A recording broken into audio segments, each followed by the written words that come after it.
boss at that level, I feel like anything would be better than what's happening now, which is basically nothing. I think there's a lot of demonisation around alcohol too. Sorry, yep. I think this point, like, generally, when you're running a city like Auckland, you want active nightlife. You want people to be entertained, and that's all part of the fabric of the city. And from time to time, the city spends big and it puts on an event. And I think rather than spending big in the city putting on events or investing directly in events, if it just invested in making it easy for other people to do, if you reduce rates, if you make it easy to get security, to control traffic, etc. I'm starting to sound like you're looking at me very like we're both off. Yeah, I'm off piste here, but then other people will put on events. Other people, if you make it easy for people, then that's a more sustainable way to build that kind of constant vibe of an active city. Right. Whereas if you think, I'll invest from time to time in something big, you don't get the long-term effects of that. Yeah, but it's like with cigarettes, you want to tax things that you want to stop people doing. You want to enable people to do other things like buy vegetables and all that stuff. Totally agree. We'll come back to this issue, Anthony, because I think it's a pretty important one. We've got to sort of promote and make sure our young bands, get a place they can play. Yeah, absolutely. It's very same with stand-up. Every art form has to have supported a grassroots level for things to get professional. Yeah, Anthony Metcalf, show promoter. Thank you very much for your time. And that particular article is on the spin-off, highlighting the dearth of music venues in Auckland City. But really, it's called No City for Live Music, but it could be any other city. I just want to say one thing about that, though. If you put on a really big-scale thing that's free for people, then, that encourages everybody to be involved in the arts. And generally, when promoters are putting on things, they're looking to get money from everybody. And so I think you need an investment at a public level for art to keep it alive and accessible to everyone, much like radio. Okay, very briefly, finally, on a Friday, this is from ABC Australia, publishing an article this week, where they posited that this is the decade where ironing gets the boot. They were so inundated with responses, they published a follow-up article to it, and they wondered why it's still around. One person says, if we can invent things like the black box flight recorder, polymer banknotes, permanent crease clothing and Wi-Fi, surely we can invent something that does away with ironing. Do either of you iron? Yes. All the time. Yes, you do. Look at you. All the time. Look at you. Very sharp. Thank you. You're welcome. But yes, I absolutely do iron, and from time to time I've bought shirts that supposedly don't need iron and then ironed those as well because they needed ironing. So I don't, I just think it's part of It's here to stay. It's here to stay. Of course it is. I mean, especially if you want it, cotton fabrics are, the best for, there's so much fast fashion is bad for the planet, all that sort of stuff. But, it isn't going to leave microfibers of plastics and things, and cotton is the stuff that generally needs ironing. And particularly when it's quite hot, it is at the moment, you want a cotton frock. I have a lot of cotton frocks, so I iron a lot. I do think that people that people that iron sheets, and they have problems. That's weird. No, that's not a thing, is it? Yeah, it is. It's a thing. But would you both like to see it is, but it's weird. Yeah. Would you both like to see the day where ironing is at the end of its tenure? Sure. That'd save me 20 minutes a week. Yeah. My costume for Promise and Promiscuity is enormous and cotton, but it's lasted for 7 years because it's cotton. All right, good on you. Penny Ashton, Martin Cocker, thank you very much for being with us. Checkpoint next. I'm Ross Chapman. See you Monday, 3:45. Till then, bye.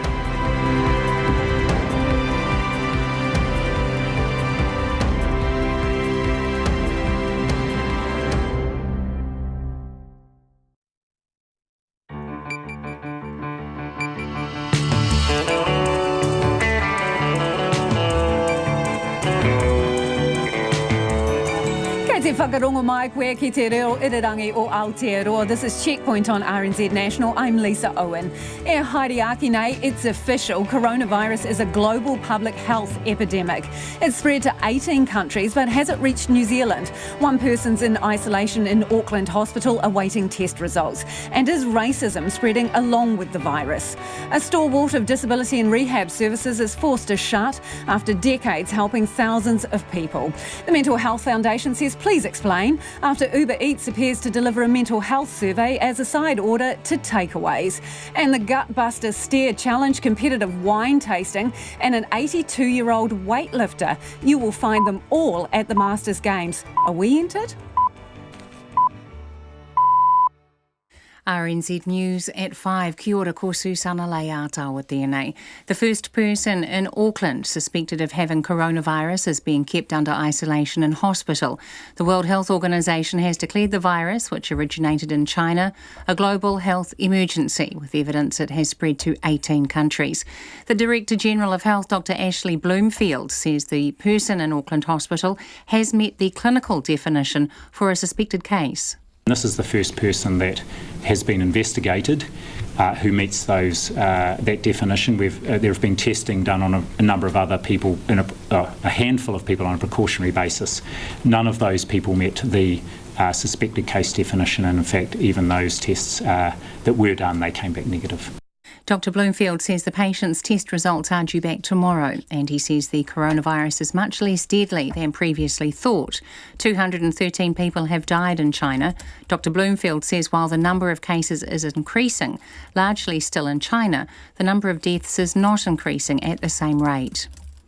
Dozens of New Zealanders evacuated from Wuhan may be entitled to paid leave from work when they are quarantined on arrival. The government says it's close to launching a rescue mission to the Chinese city at the centre of the deadly coronavirus outbreak. It's still exploring options, including quarantine in a facility or at home. An employment lawyer, Richard Fletcher, says employers of anyone being quarantined should act in good faith. Starship says the Children's Hospital urgently needed a $25 million funding boost announced yesterday. The money, which is part of the government's $12 billion infrastructure spend, is earmarked for a bed expansion project in the hospital's paediatric intensive care unit. Starship's director, Dr. Mike Shepherd, says the money will save children's lives and improve health outcomes. We've spent the last year or 2 years really struggling with capacity. Obviously our clinicians and our people do a fabulous job managing that, but I think it is urgent and it's fantastic timing from our perspective. Starship Hospital Director Dr. Mike Shepherd. Farmers in Northland are suffering drought-like conditions, with the hot weather forecast to peak over this weekend. Extreme dry conditions have already hit in parts of Waikato, Northland and the Eastern Cape. There are wind warnings for the North Island, while the South Island is set for prolonged heavy rain in Fiordland and Westland. Met Service says the weather will continue to be dry into early next week. Aucklanders used their most water ever in a day yesterday. The city pumped a record-breaking 538 million litres, up 3 million litres on last year's record. Mackenzie Smith reports. Watercare's head of production, Peter Rogers, says soaring temperatures yesterday drove the heavy water use. He says extra consumption likely went to watering gardens, cleaning cars and playing under the hose. Auckland's total water storage is currently stable at 75%. However, dry temperatures are depleting this, and Watercare will be launching a campaign next month urging Aucklanders to be mindful of their water use. Ko Mackenzie Smith, tēnei. Rocket Lab has launched a rocket for an American military agency responsible for US intelligence satellites. The company's first 2020 launch on the Mahia Peninsula has received criticism from both the Green Party and academics, who say it could put certain national values at risk. The mission is for the National Reconnaissance Office, a defence agency touting itself as providing eyes and ears for the US in critical places no humans can reach. This is the 11th launch mission for Rocket Lab. Dunedin is buzzing as thousands arrive to compete in this year's Masters Games, which opens tomorrow. The 9-day event offers an eclectic array of sports, including croquet, dance, fishing and futsal, with competitors aged from 18 to 95. The Games manager, Vicky Kitsila, says close to 5,000 people will be competing in more than 60 sports. We did have a decline, but we are now, I can say we're in a growth period. So our entrant numbers are about 7% up, which is fantastic. We're hitting our targets and we're just loving it. Vicky Kistela, the manager of the Masters Games in Dunedin. It's 4.5 minutes past 5. There's no magic answer when it comes to solving the Black Caps Super Over woes, says coach Gary Stead. The Black Caps lost to their third straight Super Over decider in the T20 match against India in Hamilton last night. The win giving the tourists an unassailable 3-0 lead in the 5-match series. Last year, New Zealand lost 2 Super Over playoffs against England, most memorably the One Day World Cup final, and then again in a T20 T20 game in Auckland in November. New Zealand play India in Game 4 in Wellington tonight and instead accepts they need to improve in sudden death scenarios. All you can keep doing is chipping away with small things at trainings, like we have competitive nets where guys are asked to hit targets and things like that as well, and we do that on a regular basis. So unless you actually face those clutch moments in the middle, it's really, really hard to replicate that. The All Blacks wing Rico Ioane says his confidence hasn't been dented despite being dropped to the bench at the Rugby World Cup. Named World Breakthrough Player of the Year in 2017, the 22-year-old featured in only 3 games at the tournament in Japan after the rise of Crusaders pair George Bridge and Sevu Reece. But ahead of the Blues Super Rugby opener against the Chiefs tonight, Ioane says his confidence in his abilities is still high. Didn't dent it too much. Obviously I was disappointed not playing, but I think anyone that wasn't playing would be disappointed, and I knew that the bigger picture was the World Cup itself, so I just had to do my best to help the team. But in terms of confidence, I was right up there and had communication with Foz the whole time, so I was in a good headspace. Rico Ioane, tonight's match kicks off at 7 p.m. That's the news. Big Ben's bells won't bong for Brexit. Big Ben at the moment is currently in repairs, and so it would have involved bringing the bit that actually smacks into the bell that would have needed to be brought back, and it was a vast expense. But trade deal doors may open. I think that New Zealand can negotiate a free trade agreement with the UK faster than any other country. And hot days, big wins on the way. Do you like the wind? No, not really. Because it blows me along on the footpath. News with Gusto. Morning Report, weekdays from 6, on air and online. Now the short forecast from Meat Service to midnight tomorrow. Northland to Manawatu, including Coromandel Peninsula, Bay of Plenty and Central High Country. Fine apart from areas of cloud morning and night. Horowhenua to Wellington, cloudy periods, norwesterly gales in exposed parts of Wellington until tonight. Gisborne, Hawke's Bay and Wairarapa, fine with high clouds south of Gisborne, westerly gales in exposed places south of Hastings until tonight. For Nelson, Marlborough, Canterbury and North Otago, fine weather. For the remainder of Otago, also Southland, mainly fine, a few showers near Fovo Strait. Cloud increasing tomorrow, scattered rain from tomorrow night. Bulla and Westland remaining showers clearing today, cloudy tomorrow, light rain developing in the afternoon. Fiordland, cloudy periods and isolated showers today, rain tomorrow, heavy from tomorrow night. And Chatham Islands, cloudy periods today, fine weather tomorrow. RNZ National, it's coming up to 8 minutes past 5. Thanks, Susanna. Welcome to Checkpoint. I'm Lisa Owen. One patient in Auckland is currently being tested for the coronavirus with what's being described as the closest to fitting the definition of a suspected case. The person has been put in isolation at Auckland Hospital and test results are expected back tomorrow. This comes as the World Health Organization declared the coronavirus a global health emergency as the virus spreads to some 18 countries, with person-to-person transmissions in 4 countries. But the Director General of Health says this declaration doesn't heighten the cause for concern in New Zealand. Political reporter Yvette McCullough has more. It's the closest suspected case in New Zealand so far. A patient in Auckland waiting to find out if they have the coronavirus. This is the first person that has been investigated who meets that definition. There have been testing done on a handful of people on a precautionary basis. None of those people met the suspected case definition, and in fact even those tests that were done, they came back negative. Dr Ashley Bloomfield says he cannot give details about the person, including whether they travelled from Wuhan. But he says they're being treated in a special isolation room in Auckland Hospital. And it has what's called negative pressure ventilation. So basically that stops the possibility of the virus being carried out in the air, and the staff looking after that person follow very strict requirements around personal protection.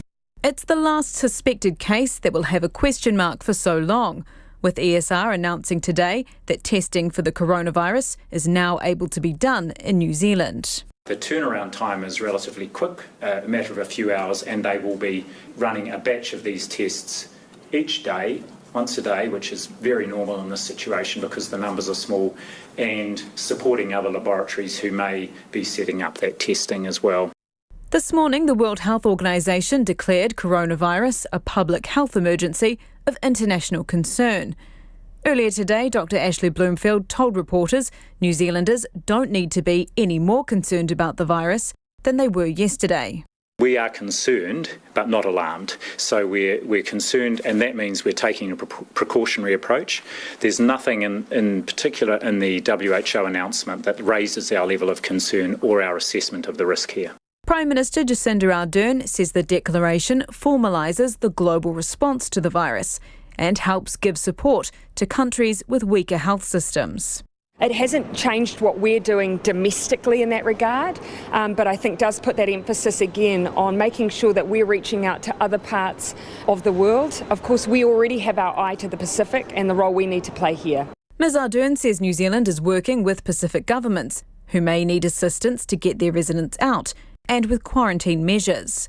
Despite the WHO's declaration, health officials have no plans to expand screening of passengers arriving in New Zealand beyond direct flights from China at this stage. National's health spokesperson Michael Woodhouse says that's a mistake. What we know is that a number of passengers originating their journeys from China go through Australia and other countries. And I think it's really important that we make sure the widest possible information and screening precautions are taken not only at Auckland and Christchurch airports, but all the ports of arrival. But Dr Bloomfield says the border response is proportionate, appropriate, and follows WHO advice. Meanwhile, Air New Zealand is cutting the number of flights to Shanghai as it counters slowing demand because of the coronavirus. It's cutting the number of flights to 4 return services a week from the current 7. Details of the plan to evacuate New Zealanders at the epicentre of the virus, announced yesterday, are still being worked through, and the government is still awaiting clearance from Chinese officials. Options for quarantining them when they do arrive here are also still under consideration. From Parliament, for Checkpoint, Yvette McCullough. A Rotorua District Councillor says he's been bombarded with racist messages since he spoke out about racism towards Asian people after the outbreak of the deadly coronavirus. The disease has spread around the world since it emerged in China this month, and it's also sparked a surge in anti-Chinese sentiment. Hamish Cardwell has more. The coronavirus has killed hundreds and sickened thousands. And as the panic has increased, so too has the prejudice against Chinese people. Overseas in South Korea and Vietnam, businesses have put up signs banning Chinese customers. And tens and thousands of Singaporeans have signed a petition wanting Chinese people barred from the country. In New Zealand, there have been reports of taxi drivers not picking up Chinese people, and Chinese community leaders have told RNZ there's been a surge in online abuse. New Zealand Institute of International Education student liaison Charm Money has spoken to people who have been abused for wearing face masks. Someone put on a mask being people bully on the bus. You put on a mask saying, oh, you're Chinese, you got disease.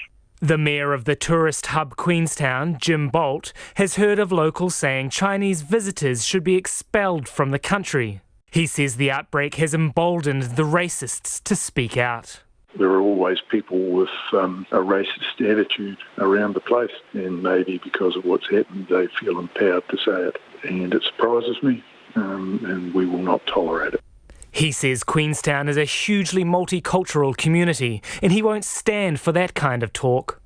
Rotorua Lakes councillor Fisher Wang hadn't been personally targeted with abuse until he spoke out this week about racist comments he'd seen online and heard in the community. Since then, he's been inundated with racist messages and a huge number of ugly online comments. And they've been, commenting, they've been messaging me, they've been, posting, posts as well, but there's quite a few that are quite racist.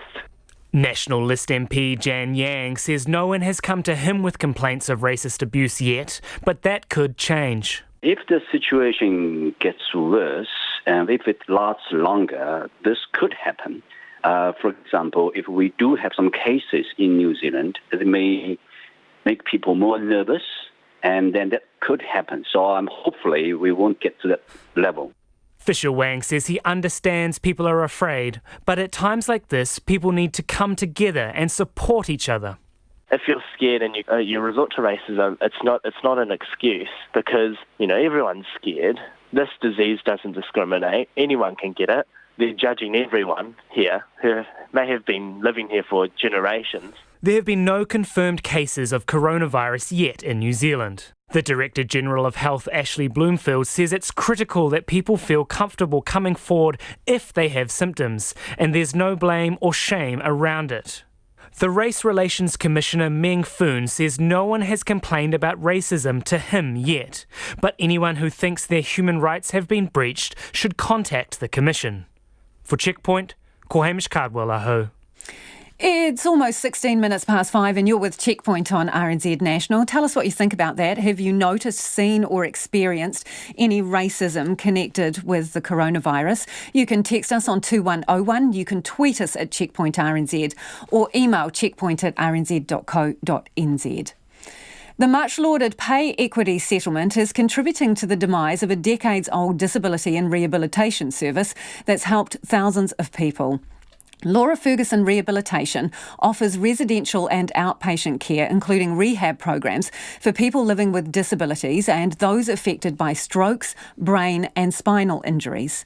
But all of its services in Whanganui, Waikato and Auckland will shut up shop by August after the board of Laura Ferguson Trust Incorporated voted unanimously to close them down because it simply can't balance the books.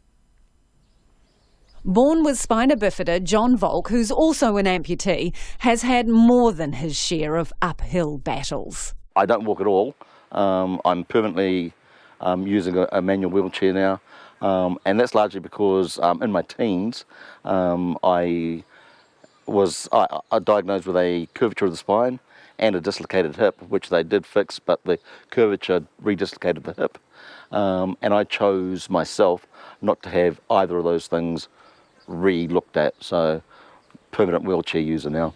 And have you had an amputation at some point? Yeah, 5 years ago I developed septicemia and was admitted into hospital, and I spent 3 months in hospital, during which time a whole lot of things happened, including needing to have my right leg below the knee amputated, essentially to save my life. Today, I'm giving a bit of a hand, a gentle push, as John uses maximum effort to grind the wheels of his chair up a pretty steep stretch of path in the park. Over his lifetime, John, like thousands of others, has had a very significant helper in the background. Laura Ferguson Rehab. It's a very special place. I go there often, and I've got a lot of time for the people there, the staff, the management, and the clients are wonderful people. Yeah, it's very, very special. So how important is it then? Oh, vital. I think it's one of the vital health and disability services that Auckland has. Laura Ferguson Rehabilitation's been around for decades and was set up to stop people with disabilities being fobbed off to rest homes because there was nowhere better. Right now, it offers residential care independence for people living with disabilities, along with extensive rehab services for the likes of stroke, brain and spinal injuries.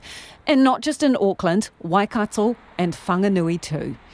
But that is all about to change. Heather McLeish is the boss of Laura Ferguson Rehabilitation. We're transitioning all services. What does that mean, transitioning? It means either finding other places for people to reside or to have their service provided, and or some of the services will be, the contracts are being novated in total to other providers. What does that mean, novated? Well, it means sold, given over. So we are out of services. In what areas? All of them. Auckland, Waikato? And Whanganui. And Whanganui. So what have you told your clients? We have said we're transitioning. And for many of the clients who have lived on site... So you're closing. You keep using that word transitioning, but you're no longer going to be offering services to these people. That's the reality, isn't it? Yeah. So how have your clients reacted to that? It's very mixed. Some of them have been quite outstanding with their reaction. Some are very sad, and that was expected. So we planned for a lot of support on site and with people. We've gone out of our way to have weekend meetings and whatever meetings suit families as well. By August, Laura Ferguson Rehabilitation will be no more. Gone. 69 people need to find new homes, and then there's potentially hundreds of rehab clients. More on them soon. But first, here's John Volk again. This has come as a complete shock to everybody that's involved. There was no way that I knew, not even a hint, that things were so bad that they would be closing down. To appreciate how John feels, you need to understand the depth of his relationship with Laura Ferguson. He uses their wheelchair-accessible gym in Auckland most weekdays. He's also a past board member. As a teenager, he spent 2 years living on site, learning, he says, the skills that have allowed him to live independently for more than 40 years. And about 5 years ago, when his leg was cut off to save his life, it was Laura Ferguson who got him back in balance, literally. So when I went to Laura Ferguson after being 3 months in hospital, I'd been on my back and semi-conscious for most of that 3 months in hospital, so I was having to start again. I was like a baby almost, and needing almost 24/7 care with personal cares, bathing and toileting and stuff like that. And the staff there were doing all of that for me. And because it was rehabilitation, you set some goals for yourself.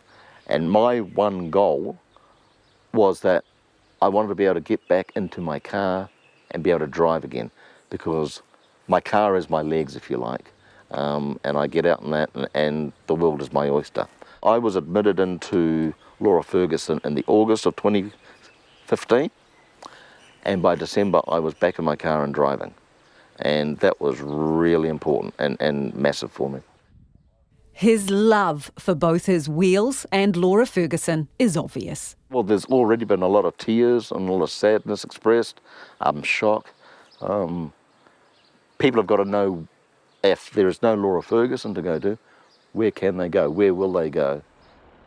So how has it come to this, an unceremonious end, a quiet shutting of the doors for an organisation that's helped so many? Literally thousands of New Zealanders, literally. Yeah, it's been a very proud history of servicing Auckland for Laura Ferguson Trust. Laura Ferguson Rehabilitation gets funding through the Ministry of Health and ACC, along with donations and a nest egg from its original benefactors. Rob Small is on the board of Laura Ferguson Trust Incorporated. How much of this is financial? I think it's entirely financial. And the issue that we face is that we're running those services at a loss, and that's not sustainable in the long term. How long have you been running those services at a loss? Probably 5 years. And why are you running those services at a loss? What is the core problem here? Well, the core problem is the current funding model is not adequate to meet our needs. So in plain English, what, government contracts are not sufficient for you to cover the cost of the services you're offering? For our business, yes. But we went to the extent of having a very forensic analysis of every one of the services we provide to see, in fact, if there was one of those that could, in fact, survive on its own. And none of them passed that kind of test. Now, Did you ask the government to give you more funding? We've consistently asked the government to provide more funds for some of these services, and in some cases we haven't taken clients because we knew it would be unprofitable. And what was their reaction? Did they give you any more money? No. No, and then we simply turned down when we were offered contracts, we turned them down. The board voted unanimously to shut down the services, but it's complicated. Even the CEO has a slightly different take on what's landed them here. The upkeep of rundown assets has been a strain. And then there's the chunky issue of pay equity. A settlement in 2017 that saw care and support workers' wages increase significantly after it was argued the mainly female caregivers were being paid less than males with the same skills in other industries. When that came in, most of that is reimbursed, but not all of it. So every provider's had to find some of that money to pay staff. We are having to pay staff at the levels of DHB's pay, or we don't get them. And so that is not factored in. I mean, it's a much harder world to get the staff that everybody else is after. So Heather, are you telling me that the much lauded pay equity has been a nail in your coffin? Not a nail, but it's a contributor. It's not a nail as such, because I personally think that it was marvellous that people who were very underpaid, doing a tremendous and valuable job caring for people, it is great they're getting a living wage. So I don't have a problem with that. What it hasn't done is give us any difference for recruitment. It's still not a field for support workers that a lot of people will come into. We certainly don't get school leavers, no matter how hard you try. So you've got more a middle-aged workforce, and there's not a lot of opportunity to go on to a career. Has the government funding adjusted sufficiently to cover the cost of pay equity? For the most part, yes. Is there a shortfall from that? No, the shortfall is we've had to adjust our other staff salaries to get the relativity. So where I might have had a support worker paid at, let's say $18 an hour, I had people that were at $20 an hour but were qualified. So we needed to move them up, or we lose them to somebody else who pays more.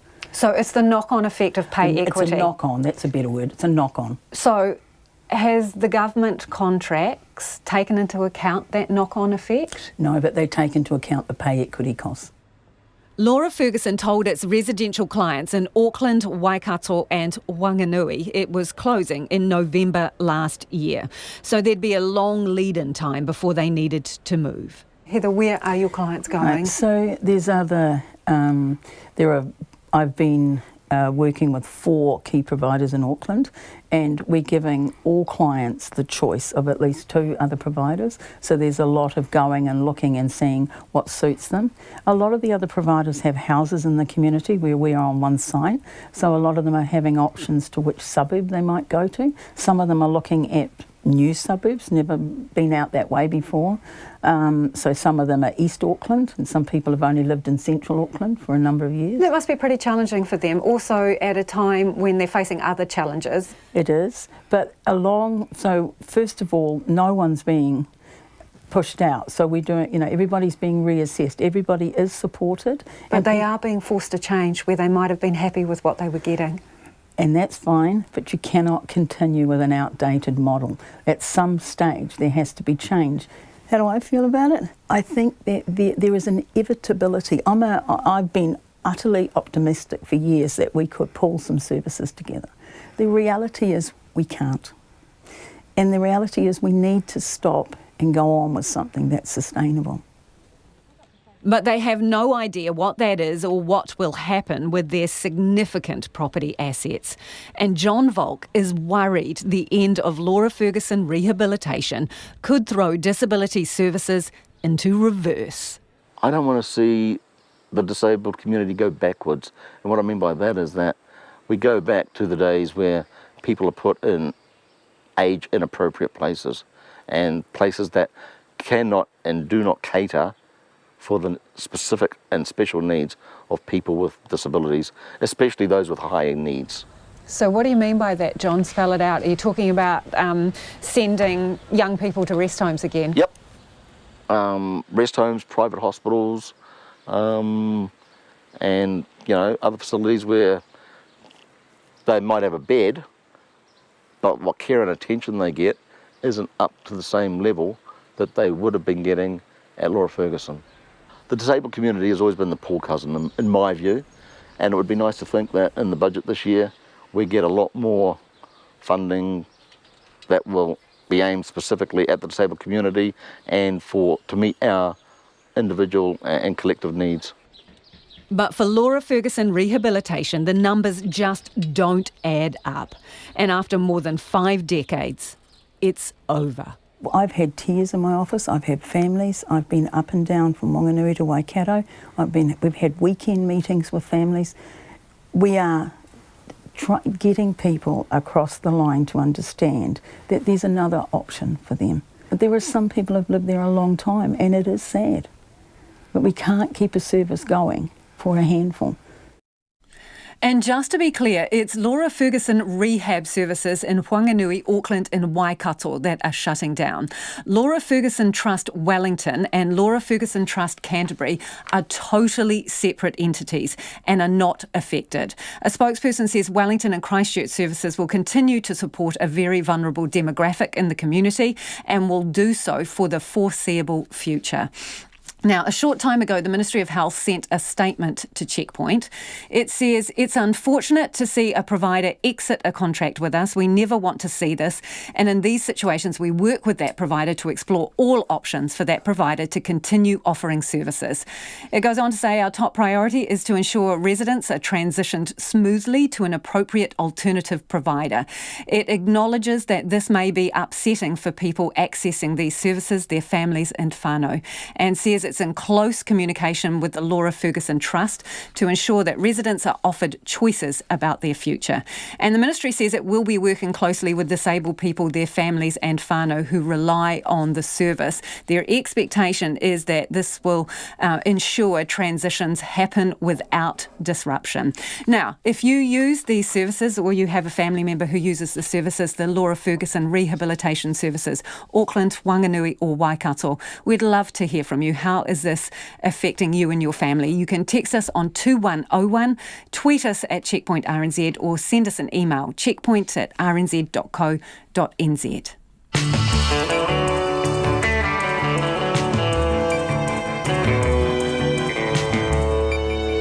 And coming up on Checkpoint on RNZ National, Northern farmers are forced to cull stock in the big dry. Why are some Uber Eats customers getting a side order of mental health questions, and what's happening with the information?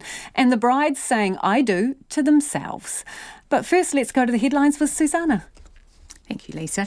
One person is currently in isolation in Auckland after being tested for the coronavirus. The Director General of Health says the person fits the definition of a suspected case and test results are expected tomorrow. The government says it's close to launching a rescue mission to the Chinese city at the centre of the deadly coronavirus outbreak. But a partner of a New Zealander stuck in Wuhan says it's unacceptable. The government hasn't yet said where people will be evacuated to. Meanwhile, New Zealanders are speaking out about anti-Chinese sentiment following the virus outbreak. The Mayor of Queenstown, Jim Bolt, says he's heard of locals saying Chinese visitors should be expelled from the country, and he feels the outbreak has emboldened racists. Children's Hospital Starship says it will be able to save more young lives after its $25 million funding boost was announced yesterday. The money is part of the government's $12 billion infrastructure spend, which will go towards putting more beds in the intensive care unit. Starship's director says the money was urgently needed. Aucklanders used a record-breaking 538 million litres of water yesterday, 3 million litres more than last year. Watercare says soaring temperatures drove the heavy water use.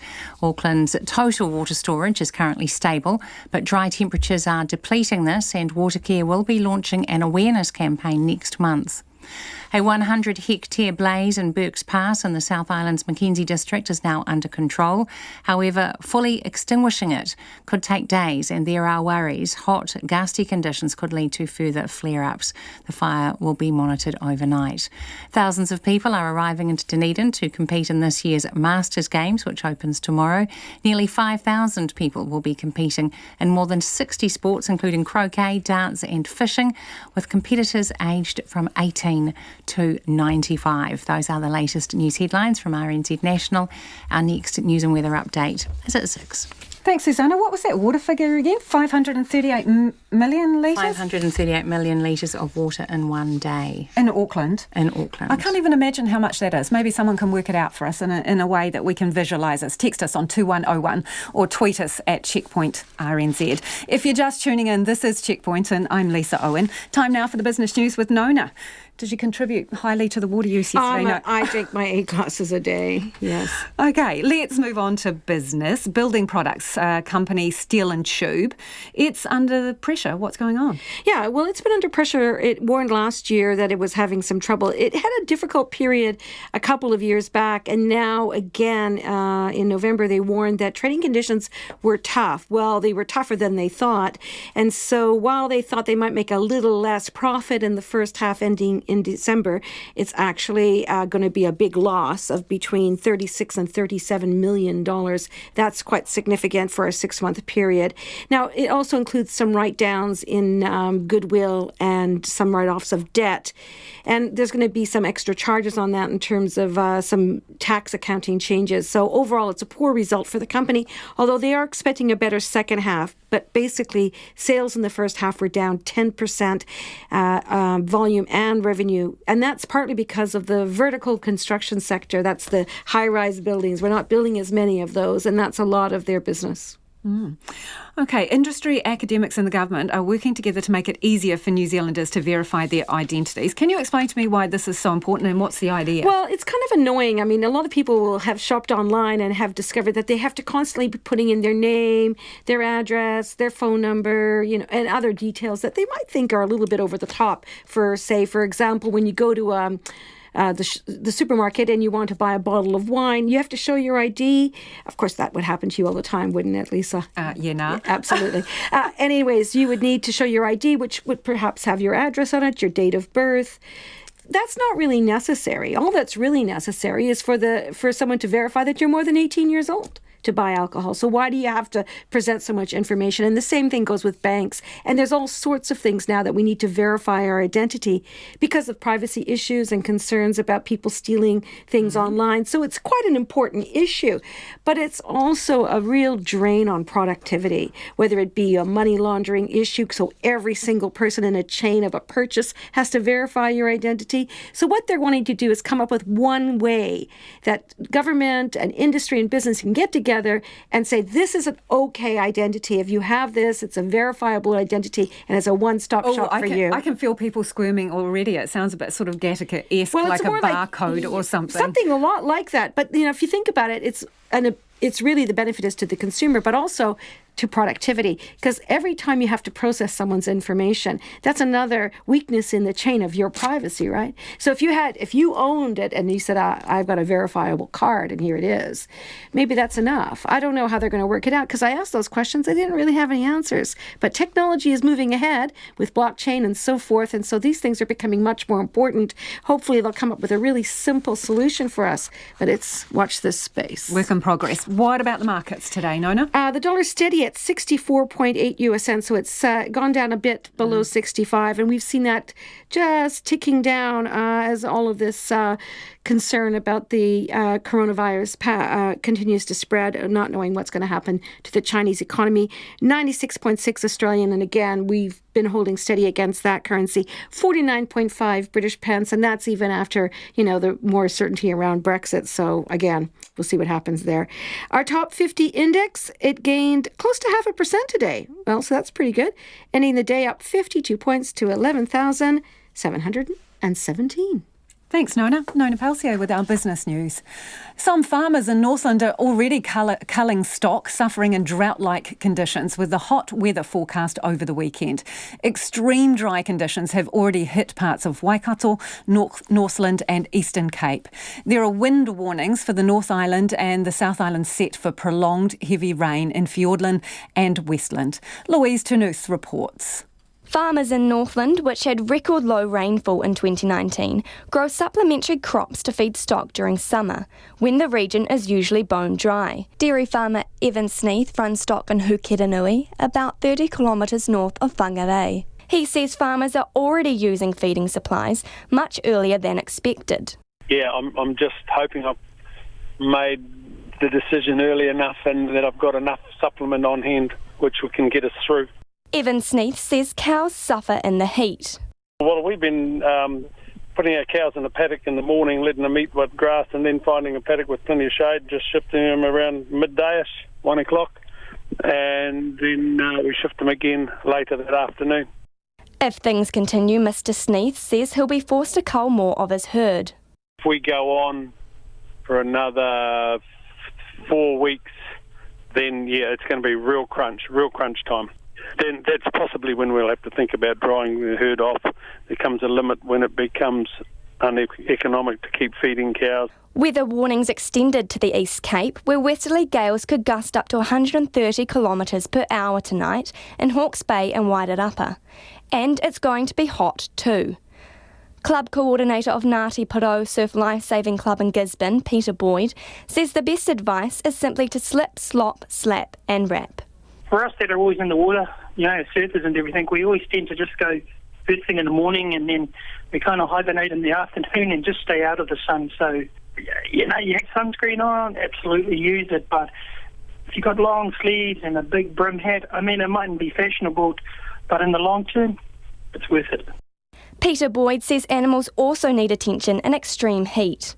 Your animals and stuff, those things, the animals are suffering too. So, you've got to keep them out of the heat and all the rest of it.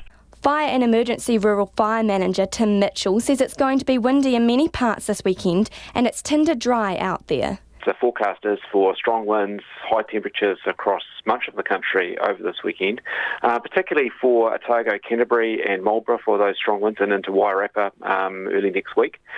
So we really do want the public to take some extra care, extra caution over this weekend. Met Service meteorologist Talia Crabtree says the weather will continue to be dry into early next week, with high pressure sitting over the regions. She says Northland and Waikato will soar into the 30s and the Eastern Cape will reach the high 20s.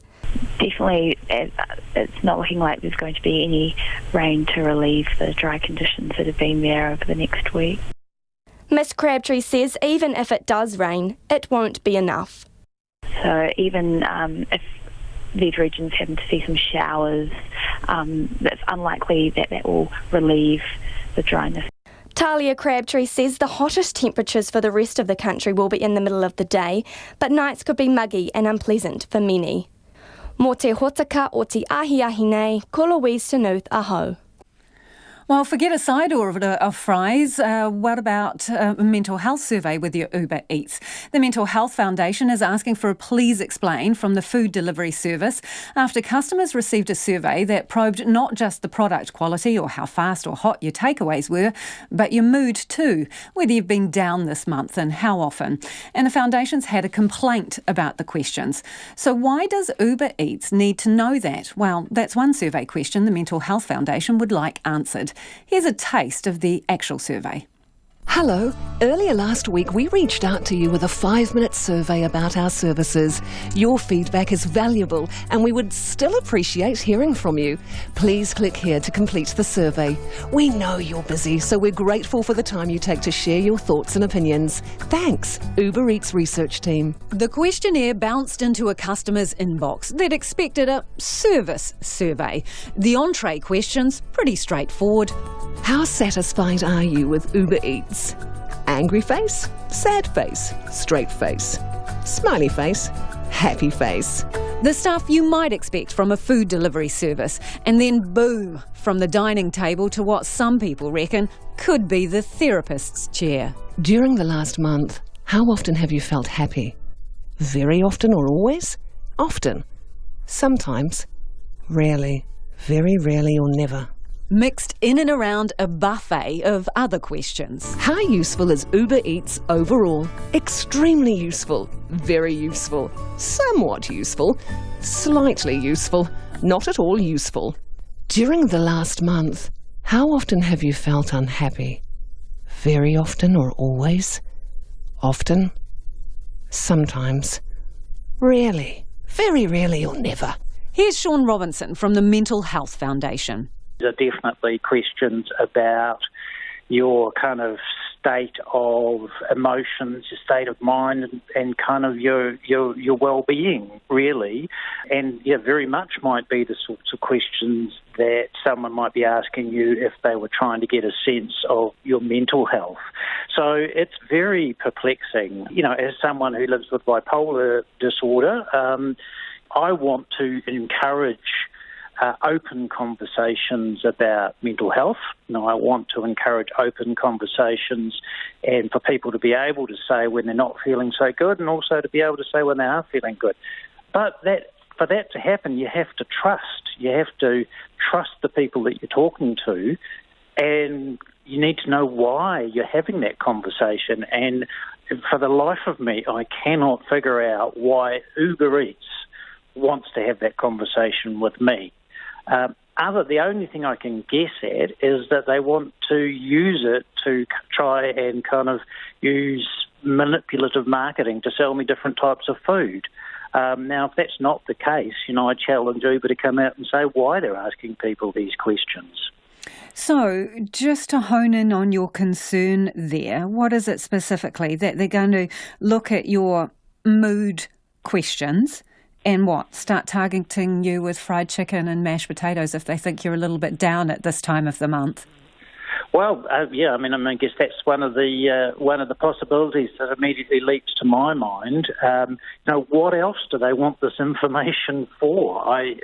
It's very hard to understand. They've kind of snuck in a whole lot of questions about your mental well-being into questions about, was your food hot? Did your delivery person turn up on time?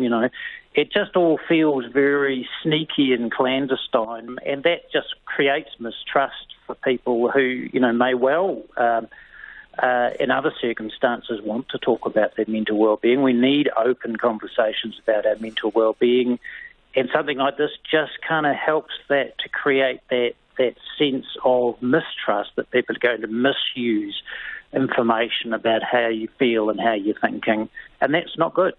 The other thing is, if a person were to fill out this form and answer all those questions, and it may perhaps paint a picture of someone who needs assistance. So what if someone ticks the box saying that they don't feel positive at all during the last month, that they're having negative feelings, that they are unhappy very often or always?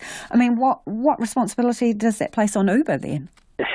There are just, many, many questions. What are they doing with the information? I mean, this is very, quite personal information. How is it being used? Is it being on-sold to other organisations? There are all kinds of ethical and privacy issues tied up in this. Why did they ask these questions?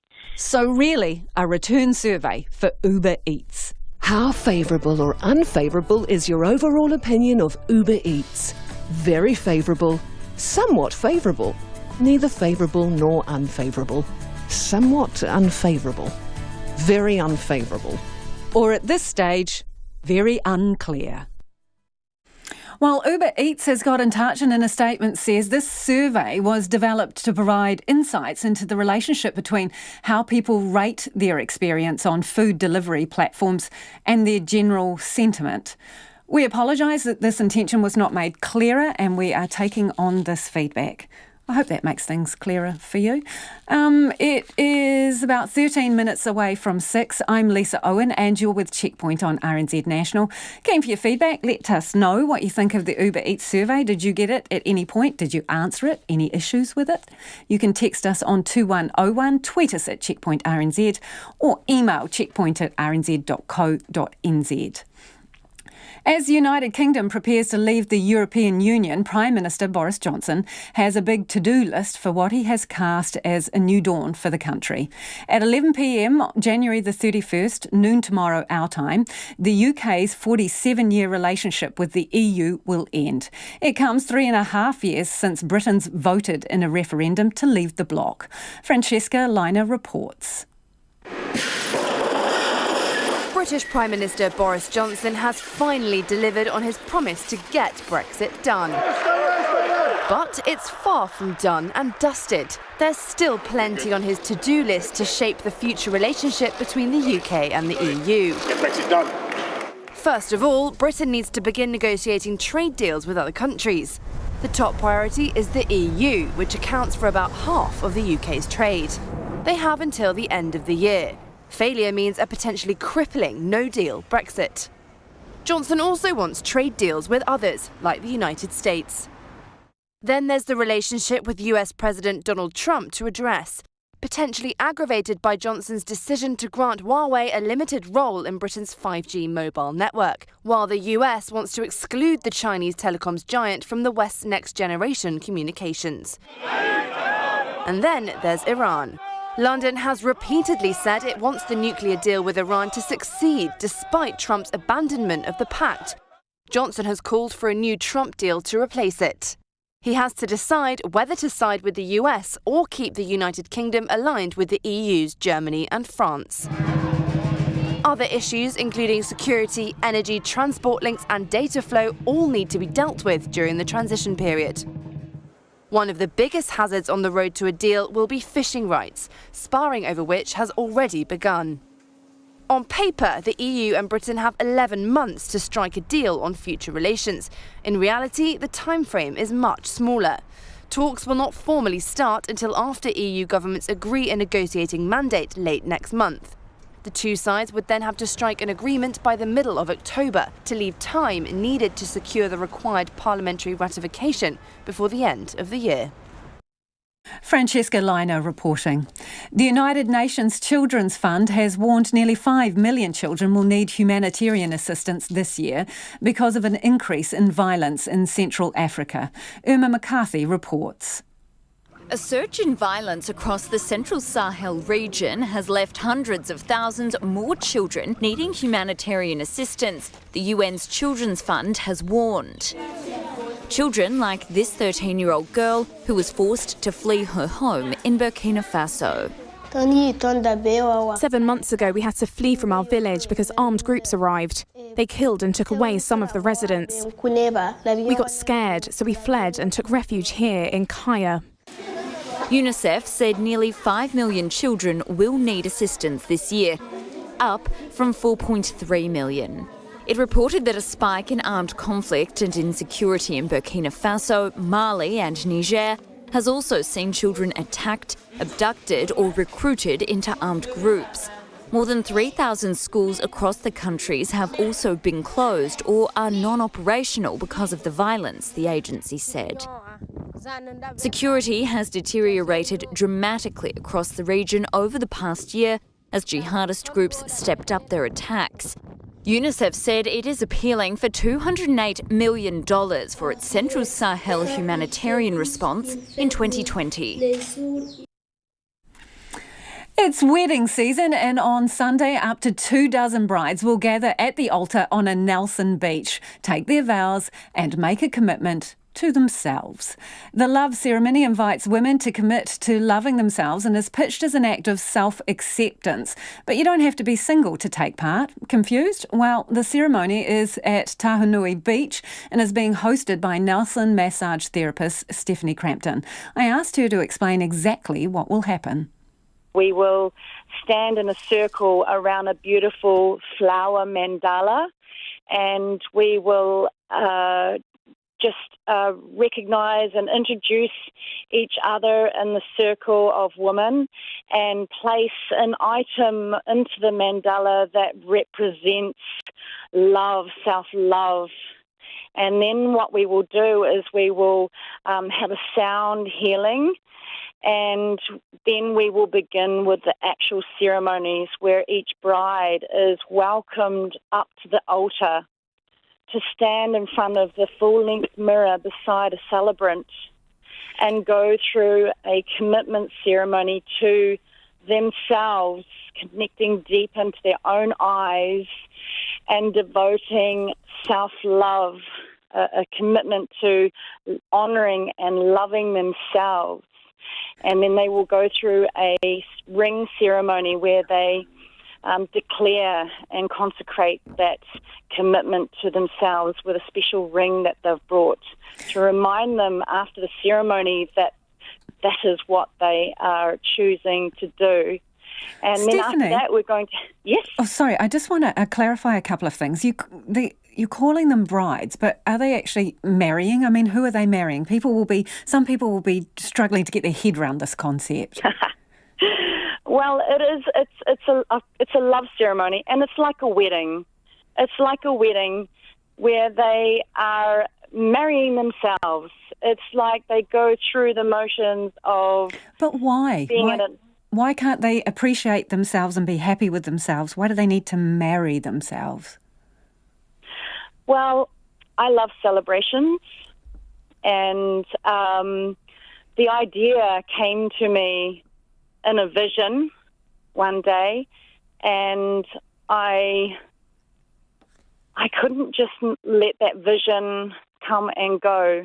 There's so many times when we receive inspiration and we don't act on them, and so I felt really guided to put on this celebration for women in a ceremony. It's been inspired by my own journey, my own healing journey, and coming to the space of So how many women do you think will join you? I think it's going to be a very intimate ceremony, because it takes a lot of bravery and a lot of courage and a lot of self-love to be standing in a public space, to be witnessed and to commit to loving yourself. I mean, so this concept, Stephanie, this concept, you know, some people call it self-coupling, call it what you will. It's a relatively new thing. So why is it happening? What's going on in people's lives that this is needed right now? Well, all I can really do is speak from my experience, and I can't really say what's happening for other people. But what I can say is that in my life, I have really struggled with self-love and confidence and worthiness and all of these really important qualities to help me as a human being and thriving in this world. And,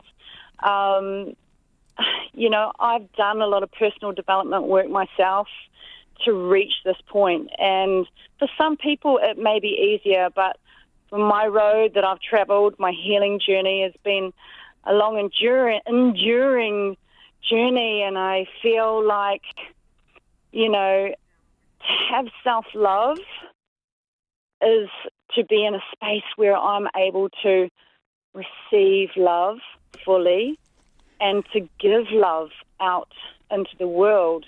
So without that, it's so important. What do they get for their $100? So it's $100 to participate in the ceremony. What does that cover? So the ceremony is limited to only 20 women. We have a limited time frame. So it's what they get is the ceremony. We have a celebrant and we have a photographer. And we're going to be, I'm going to be providing some a beautiful platter, and they get a certificate as well. What does the certificate say? The certificate is the Love Ceremony Certificate, and it says on this day, such and such, whoever she is, declared to commit to honouring and loving herself. And then I've got a poem around self-love that I've written. So it's an empowering reminder of self-love. And then it's witnessed by, so I have the celebrant signing on the bottom. Can you remember the poem, Stephanie? Could you recite some of it for us? Oh, yes, let me just grab it for you. Thank you. Okay, it's called Self-Love. I have waited all my life for a love like this, searched in the heart of others, trying to fill a void until I met you. My broken pieces all scooped up with gentleness and nurture, strength and command.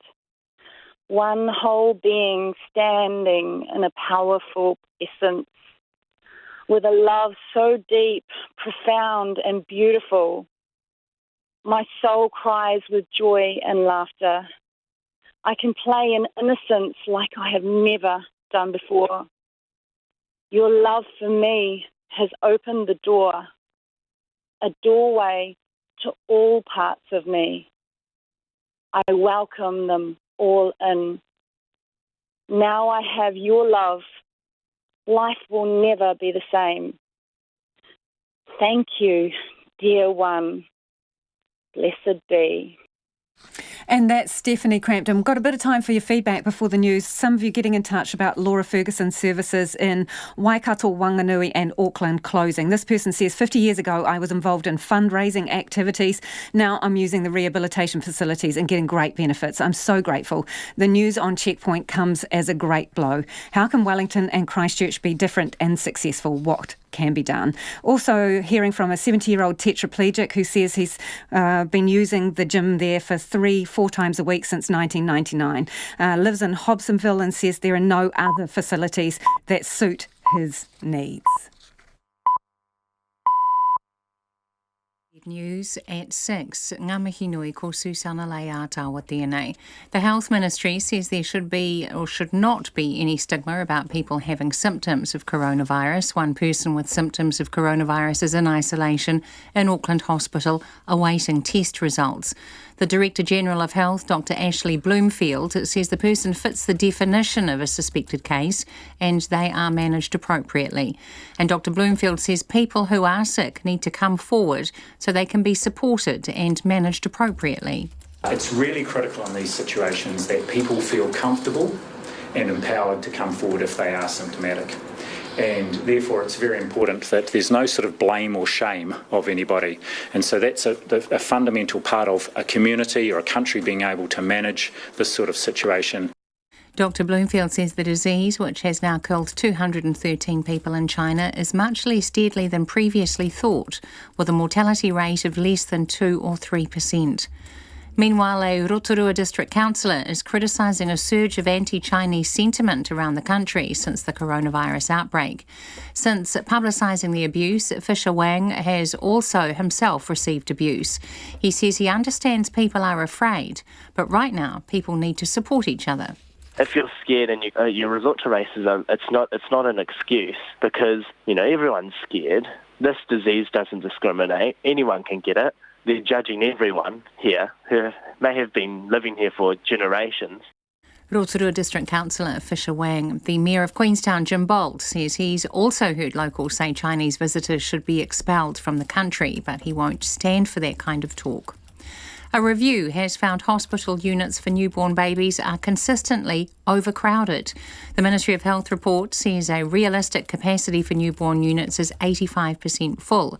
But in 2017, intensive care units which treat the most seriously ill babies exceeded that level 98% of the time. Units caring for less seriously ill newborns are also crowded much of the time, with demand increasing. The Prime Minister Jacinda Ardern says this is an important issue, and $83 million of extra funding was announced for neonatal and maternal care this week. That is an incredibly important part of our health system. You will have seen that the $300 million package, a big chunk of it has gone towards maternity and neonatal. The Prime Minister, Jacinda Ardern. Fire crews have contained a 100-hectare blaze in the Mackenzie district in Burke's Pass. 5 helicopters and 50 firefighters have confined the blaze to scrub and forestry, and there is no threat to any properties. However, fully extinguishing the fire could take days, and there are concerns hot, gusty conditions could lead to flare-ups. Tomorrow, a helicopter with a thermal imaging camera will be used to see where firefighting efforts need to be concentrated. Farmers in Northland are battling drought-like conditions after a year of record low rainfall. Dairy farmer Evan Sneath runs stock in Hukerenui, about 30 kilometres north of Whangarei. He says farmers are already using supplementary feed crops much earlier than expected. Yeah, I'm just hoping I've made the decision early enough and that I've got enough supplement on hand which can get us through. Evan Sneath says he'll be forced to cull more of his herd if the dry conditions persist. Oranga Tamariki says it will back more resourcing for Ngāti Porou social services to keep their children out of care. The East Coast iwi presented its iwi-led model of care to the Children's Commissioner, the Ministry of Social Development and Oranga Tamariki. 10% of tamariki in care, 400 children, are from Ngāti Porou. A key recommendation from the report was more investment in whakapapa and whānau-based support. The Ministry for Children's Deputy Chief Executive Alan Borum says these services are already extensively funded. Going forward, we know that they want more. I don't think it's that they want necessarily more money. It might require money, but what they want is to be able to do more of the iwi-led approaches that they're talking about in that report, and we want to get behind that. Alan Boreham, the Deputy Chief Executive of Oranga Tamariki. It's 4.5 past 6. The Black Caps coach Gary Stead says there is still plenty to play for in today's fourth T20 game in Wellington against India, despite the tourists having a 3-0 lead in the 5-match series. The Black Caps' loss in Game 3 in Hamilton was the third time they've lost the game in a super over in 6 months. But Stead says he was impressed with the intensity and much improved field effort. There'll be no problems in our guys getting up for it. There are a lot of things we thought we actually improved in, and that's the thing that we asked for, especially around our fielding. And I thought we were much better in that sort of area than what we have been in previous games. The Chiefs coach Warren Gatland is predicting the Blues will go back to basics this Super Rugby season. The team meets in the opening match of the 2020 competition tonight at Eden Park. The Blues haven't made the semi-final since 2011. Gatland, who's back in New Zealand after 12 years coaching Wales, expects the Blues to overhaul their game plan of the past decade. They're going to try and be hard and physical. I think they've tried to play fancy rugby for the last 10 years and it hasn't been successful. I think they're going to go back to being really direct in route one and come pretty hard off 9 and try and be physical against us, and we know that's coming and we've got to match that. Warren Gatland, the Chiefs coach. That's the news. Tonight on Nights, Graylin teenage music sensation Benny selects a mixtape. Kiwis perform the music of Aretha Franklin on Friday Night Live. They are harvesting plums on Country Life. The team also visits a sheep farm that doubles as a brewery. And this week's Sonic Tonic is brought to you by the letter Z. That's Nights from Zebras to Zorro with a bit of Zappa on the side. After the news at 7 on RNZ National. Now the short forecast from Met Service to midnight tomorrow. Northland to Manawatu, including Coromandel Peninsula, Bay of Plenty and Central High Country. Fine weather apart from areas of cloud morning and night. Horowhenua to Wellington, cloudy periods, norwesterly gales in exposed parts of Wellington until tonight. Gisborne, Hawke's Bay and Wairarapa, fine with high clouds south of Gisborne, westerly gales in exposed places south of Hastings until tonight. To Nelson, Marlborough, Canterbury and North Otago, fine weather. For the remainder of Otago and Southland, mainly fine, a few showers near Fovo Strait. Cloud increasing tomorrow, scattered rain from tomorrow night. Bulla and Westland, remaining showers clearing tonight, cloudy tomorrow, light rain developing tomorrow afternoon. Fiordland, cloudy periods and isolated showers today, rain tomorrow, heavy from tomorrow night. And Chatham Islands, cloudy periods today, fine weather tomorrow. RNZ National. It's coming up to 7.5 past 6. Thanks, Susanna. If you're just joining us, this is Checkpoint and I'm Lisa Owen. With the death toll continuing to rise in the Wuhan coronavirus now in 18 countries, the World Health Organization has declared the outbreak a global public health epidemic. There are now over 9,000 confirmed cases of the flu-like illness, which has so far killed more than 200 people. World airlines have cancelled flights not just to Wuhan but to other destinations in China. Here's the ABC's Thomas Oriti. Wuhan might be the epicentre of the outbreak, but even some of the hospital patients there are upbeat. Footage from inside Wuhan shows residents being tested for their body temperature while being handed face masks. We now have guts and confidence, says resident Wang Ying. The whole country cares about it. Wuhan is far from the only city affected. A number of airlines have now suspended flights not just to the Hubei province, but with the case of British Airways, mainland China as a whole. Air Canada has also suspended flights to Beijing and Shanghai, as has American Airlines out of Los Angeles, and Delta Airlines is halving its US-China schedule. United is also suspending a number of flights, saying it's due to a significant drop in demand. And there are now reports that the White House is considering further restrictions on US airlines. Robert Mann is an airline industry analyst. This is, for example, a much quicker response than we saw to the SARS outbreak, where traffic was down 30% for about 8 weeks and more than 10% for 8 months, but it eventually recovered. Hopefully this one is much quicker. And it comes a day after 201 Americans were evacuated from Wuhan. They're now undergoing 3 days of monitoring at a military base in California.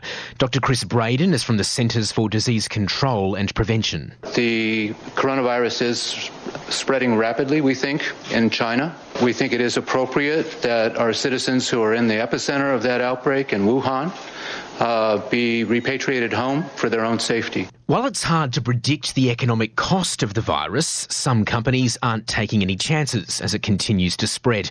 Google is temporarily shutting down all of its offices in China. They focus on sales and engineering for its advertising business. There are reports that other companies are also putting travel restrictions on employees and warning of a financial hit from slowing business in the world's most populous country.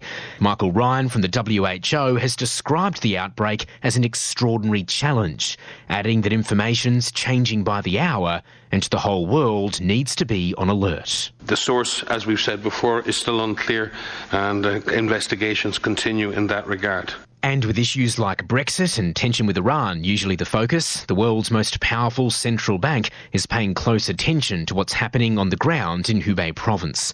Jerome Powell is the chairman of the US Federal Reserve. There is likely to be some disruption to activity in China and possibly globally based on the spread of the virus to date and the travel restrictions and business closures that have already been imposed. Of course, the situation is really in its early stages. The Federal Reserve has kept its benchmark interest rate unchanged.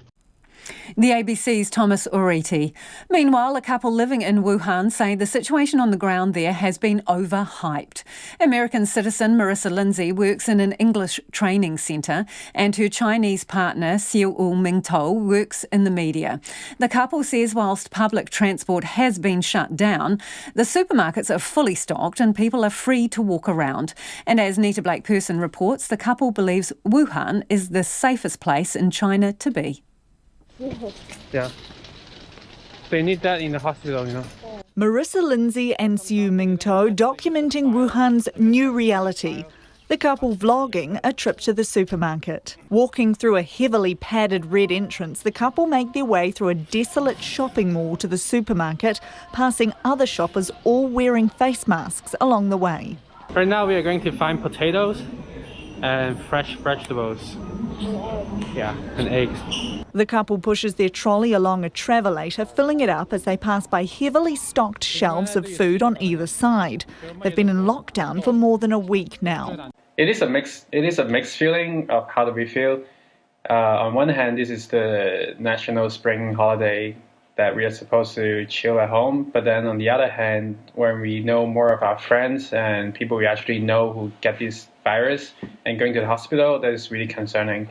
But so far, our family is not going out, so we know that we will be safe at home, and we're not too worried. Now this is our stock remaining. We have lotus, we have this thing, we have cabbage, we have carrot, we have daikon, more lotus, root, and eggs, and plenty of stuff. I think there's kind of a rumor going around that there's going to be a food shortage, or we're worried about the amount of food that's going to be in Wuhan. But to be honest, this is kind of a lie. Like, the supermarket here is fully stocked. When we went, it really just felt like we were in a normal grocery store when we were there. So we really have no worry about our food. We only stock up as much as we can, so we just limit how many times we go out. Mm-hmm. Instead of getting only a few groceries, maybe we get a lot more, just so that we know we don't have to go out so often. But like I said, we're just not worried about food at all. The first day, I think there was a lot of panic and unsureness with everyone. So when we went to the grocery store, all the shelves were cleared, but they've been restocked again. The only people that maybe might have difficulty finding food are the elderly or the disabled people who just aren't able to get to the grocery store as often, or without public transportation. Yeah, without public transportation, because all of the transportation here in Wuhan has been shut down. All of the taxis and trains and buses, and even we're not allowed to drive cars on the road. And we honestly feel like being here in Wuhan in our home is a lot safer than anywhere else in China right now. And we are kind of glad about this. Marissa, who's an American citizen, says while she could be evacuated, she's chosen to stay put in Wuhan. Yeah, I think the word trapped is a little bit extreme. Mm-hmm. Like, the government took necessary precautions to try to contain it as soon as they were able to. So, yeah. Only problem is, I feel like it makes sense. Like, obviously, you would quarantine the city where it came from. Yeah. But unfortunately, they were a little bit too slow in doing so, and so many people have left the city for the Spring Festival holiday before they locked it down, and so the virus is spreading outside of the city. For Checkpoint, Nita Blakeperson. Dozens of New Zealanders evacuated from Wuhan may be entitled to paid leave from work when they are quarantined on arrival. The government says it's close to launching a rescue mission to the Chinese city at the centre of the deadly coronavirus outbreak. It's still exploring options, including quarantine in a facility or at home. Mackenzie Smith spoke to employment lawyer Richard Fletcher and began by asking him how employers are likely to treat the evacuees. If you go off to the doctor and ask about something the doctor recommends you spend time off work, then that may be it. But should it affect your sick leave entitlement overall? I'm not sure that it should. I think it's one of those ones where everyone has to be reasonably flexible, I would have thought. I think if somebody got terminated for that, they're not abandoning their work because they certainly, in normal circumstances, would be available for work. I mean, if the quarantine lasted, let's say, for 2 or 3 months, then you might be getting into territory where they would appear to have abandoned their employment. But they're not available for work because of anything they've done. It's a bit of a tricky one, I would have thought. And certainly they're not necessarily sick, but they're being quarantined. And what is quarantine? And here's another way of looking at it. Could they work remotely? Could they be available to work in a remote way? And with a lot of employers and employment arrangements now, you can have remote work. That might be a possibility. But you're saying because of this element of goodwill on both sides, it might be fairer to them to not take any leave and just be given this time off. The Employment Relations Act talks about good faith and good faith bargaining certainly between unions and employers. But the good faith is a key element in employment relationships under the Employment Relations Act. So one of the paramount things you look at is, are they treating each other in good faith? There may be ways to get around it. There may be flexible ways of doing it. So I think it's probably one of those things where on a case-by-case basis, employers should have a good hard look at what arrangements they can make, because it's not really their employees' fault. That's employment lawyer Richard Fletcher there. And Cara has been in touch about racism that's being associated with the coronavirus. Cara says there is absolutely no excuse for racist comments towards Chinese on any subject. Those who are doing this should realise that they could also pass on a virus. It is almost 18 minutes past 6 and you're with Checkpoint on RNZ National. After a contentious referendum and months of messy politics, tomorrow the UK will officially cut ties with the European Union after 47 years. That means New Zealand companies operating in Europe or exporting to it are about to embark on a new trade era with the two powers. Kiwi firms are not in line for any immediate shocks, with Brexit Day tomorrow just the start line for another year of negotiations. But as business reporter Madison Reedy finds out, some companies are more worried than others. The European Union took more than $9 billion worth of our exports in the year to September, with a third of that going to Britain.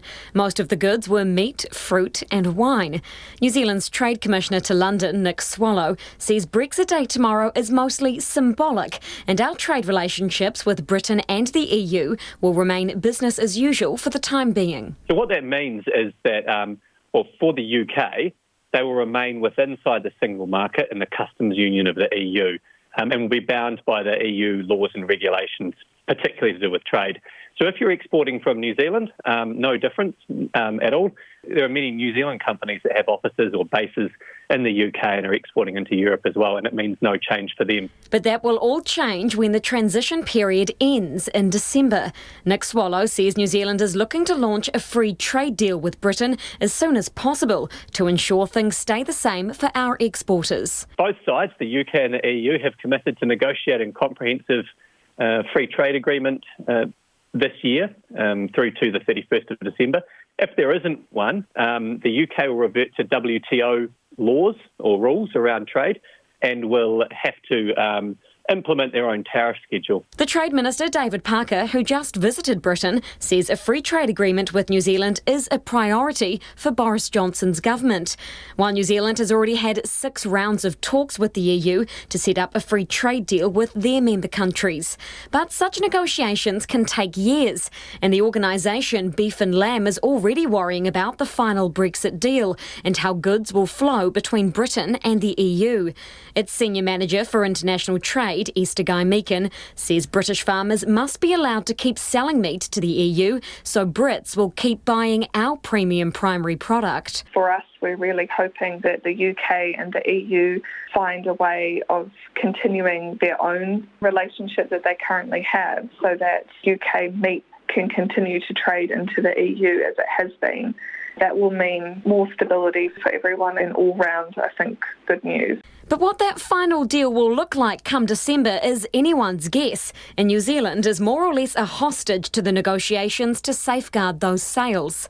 Another problem yet to be smoothed over is the desire by the EU and Britain to split trade quotas 50-50, which New Zealand and other countries are trying to fight. Nick Swallow says that would restrict Kiwi exporters. Currently, New Zealand has flexibility as to where it sends its lamb meat into Europe, and a split would mean that there would be a loss of that flexibility. So there would be a certain portion to the UK and a certain portion to the EU. For others, though, Brexit is less of a headache. The New Zealand-listed freight company Mainfreight, which earns about a fifth of its revenue in Europe, is excited about one market being split in 2. It will provide us opportunity, and the reality is more customs clearances are more revenue opportunities for us. It's an opportunity to develop a closer relationship with the customer. We've got plans afoot now to open warehouses in the UK for customers that are wanting to import directly to the UK rather than via Europe. Mainfreight's Managing Director Don Braid says it's spent the past 2 years preparing for Brexit and has made changes to ensure it can keep moving freight in and out of Britain. Making sure that our customers have got the right licences and customs ID numbers, which will be important for them to allow for a streamlined approach to the customs clearance.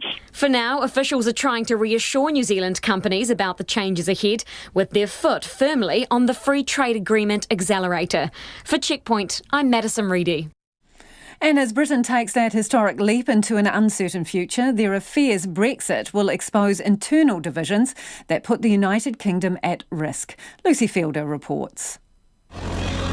Britain casts off into an uncertain Brexit future an hour before midnight on Friday, challenging the European unity forged from the ruins of World War II. It could be an anticlimax. A transition period will preserve membership of the European Union in all but name until the end of the year. Jean-Claude's the boss here. Prime Minister Boris Johnson promises to restore confidence and brandishes freedom and sovereignty. But one result of Brexit could be the breakup of the United Kingdom. England and Wales voted to leave the EU, but Scotland and Northern Ireland wanted to stay. The EU, meanwhile, must bid farewell to a full 15% of its economy, its biggest military spender, and the City of London, the world's international financial capital. Brexiteers campaigned for Big Ben to toll for Brexit, but it's being repaired, so that was too expensive. A new 50p coin, though, promises peace, prosperity and friendship with all nations. Britain joined the EU as the so-called sick man of Europe in 1973. For most of the past 47 years, leaving was unthinkable. What changed was the turmoil of the Eurozone crisis, fears about mass immigration, Would you say big thank you? and then a failed gamble by former Prime Minister David Cameron. who called the 2016 referendum that resulted in a leave vote. I know you want to ban our national flags, but we're going to wave you goodbye. Now, supporters are looking forward to celebrating Brexit Day, many of them hoping for reduced immigration.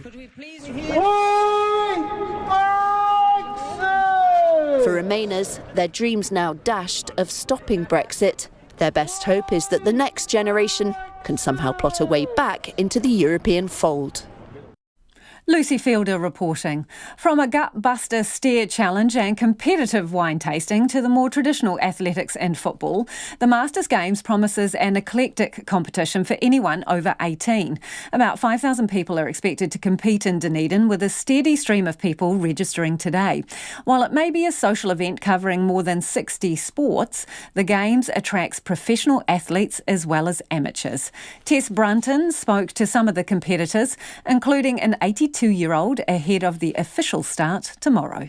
Powerlifting wasn't Bruce Park's first choice of sports, but after an injury, he decided to give it a go at the 2008 Masters Games. He set his first world powerlifting record at 76 during a competition in Orlando, lifting 196 kilograms. A very clever Finland gentleman turned up and he put another half. So I had the world record for about 3 minutes, but that's what records are for. You don't work on them to hang on to them. You just give them a kick around every now and again. Now at age 82, the Balclutha resident is preparing to defend his latest world title after deadlifting 161 kilograms in the 80 to 85 age category. Although his sights are set on a World Championships later this year, Bruce Park says he's looking forward to competing tomorrow at the Masters Games. Sometimes people will make comment that at your age you won't have anybody to compete against. Well, sometimes I do, sometimes I don't. But what I like to do is compete against myself. It's an internal competition as well as external competition. Bringing some trans-Tasman rivalry, Brisbane resident Betty Clark is preparing to compete in lawn bowls with her husband and 2 friends. They're called the Boxing Kangaroos. It's a way to combine our love of lawn bowls with a little bit of a holiday, I guess. Otherwise, you just come in as a tourist. But if you come to play a sport in a country, you're part of the locals as well. So you get to understand and live their culture. Waiting in line to register, Jagjit Singaturia says he first discovered the Masters game in an ad and decided to reignite his love of athletics. He competes in javelin, shot put and long jump and has previously reached the podium for his 3-kilometre walk and triple jump. Last time I participated in Whanganui and I got 2 medals there. Then I went to Oceania Athletic Championship Australia. There also I won 2 medals. No, it is 3rd time I am coming here. A decade ago, Sarah Gain was winning national titles in breaststroke. While she hung up her competitive goggles for several years, she's back in the pool and preparing to compete in the Masters Games. To me, I didn't really think of that age bracket when I entered. I just saw that I was eligible and I thought, why not? And yeah, I'd encourage anyone else to give it a go if they can. The southern city has hosted the Masters Games every second year since 1992. It times in well with the Dunedin City Council's latest trial to keep cars out of the city centre. By mid-morning, work was already well underway on the Games hub, under the eye of the manager of the Games, Vicky Castella. We have a stage looking down towards our beautiful railway and that also looking towards our bars and things so people can enjoy the atmosphere and the entertainment. We've got lots of placemaking and trees and that planters all sitting around. There'll be extra seating, just making sure that it's a really nice place for pedestrians to wander around. She says the 9-day event encourages camaraderie as well as competition. Go out there, meet different people and enjoy it. It is social and yeah, just have a great time. Competitors can swap their runners for dancing shoes tomorrow night as the Masters Games is officially opened.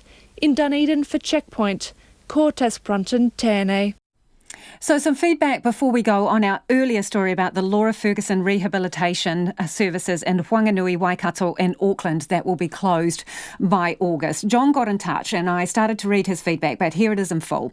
I am a 70-year-old tetraplegic and have been using the Laura Ferguson Trust gymnasium 3 to 4 times per week since 1999. I live in Hobsonville. The only other Auckland gymnasium with facilities for wheelchair-bound users is the gym at the Otara Spinal Unit. This is realistically too far for me to travel. My gym workouts have contributed significantly to my good health over the last 20 years. The loss of Laura Ferguson rehabilitation will be sorely missed by the disabled and wheelchair-bound community. Regards, John. Thanks for getting in touch, John, and also to Chris, Jason, Tim and David, who all got out their calculators or pieces of paper to work out the water for me. Thank you. 538 million litres of water used in Auckland yesterday. It's a record. To help me visualise it, they tell me it's about 215 Olympic swimming pools or 13,500 family-sized swimming pools. Thanks for joining us. Back on Monday. RNZ News headlines at 6:30. The first patient in New Zealand to be tested for coronavirus is in isolation in Auckland Hospital. A plane flying British and foreign nationals out of Wuhan is due to arrive in the UK early tomorrow morning. Authorities in the Australian Capital Territory have declared a state of emergency as massive bushfires rage south of Canberra. A 100-hectare blaze in the South Island's Mackenzie district is now under control, but being monitored overnight. And Aucklanders used a record-breaking 538 million litres of water yesterday after soaring temperatures. Those are the headlines. Our next news is at 7. Take the pulse of the day's news every weeknight at 10. Somehow we should be responsible for making sure that their kids go to the doctors and then they would figure out how to isolate them, which I don't think is a very good idea. Lately with me, Karen Hayes, your late-night eye on the latest headlines and the people who are making them. Whether it's the Pulitzer or the Booker or the Auckland New Zealand Book Award.